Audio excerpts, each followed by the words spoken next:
எதுக்கு பயன்படுதுன்னா பாருங்கள், பல் அசைவு இருந்தால் இது சரியாகும் அப்படின்னு சொல்லுதாங்க. நானும் இதை யூஸ் பண்ணிக்கிட்டு இருக்கேன். குறைஞ்ச மாதிரி இருக்குது. நீங்கள் அதுபோல் நீங்கள் இந்த நாயுரி வேறு யூஸ் பண்ணலாம். கம்பம் இந்த தண்டு இருக்குல்ல, அதையும் நாங்கள் யூஸ் பண்ணிக்கலாம். அந்த விதையை சாப்பிட்டா பசி எடுக்க, அதெல்லாம் நமக்கு தேவையில்லாது, சித்தர்களோடது. அதுக்கு மேலே இருக்கலாம் சித்தர்களோடது.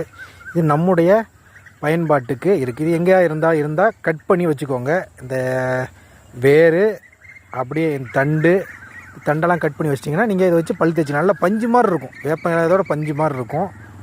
அதனால் இது பல் விலைக்கு பாருங்களேன், உங்களுக்கு எப்படி இருக்குன்னு தெரியும். விலைக்கு பாருங்கள், பிடிச்சிருந்தா பண்ணுங்கள், பிடிக்காட்ட விடுங்க, அவ்வளோதான். இதில் என்ன இருக்குது? ஒரு செலவும் கிடையாது, ஒரு நஷ்டமும் கிடையாது. இதை அப்படியே தொடச்சிட்டு அப்படியே பல் விளக்கலாம். கட் பண்ணிவிட்டு சின்னதாக கட் பண்ணிக்கலாம். இல்லாட்டா அப்படியே யூஸ் பண்ணிக்கிட்டு கடிச்சு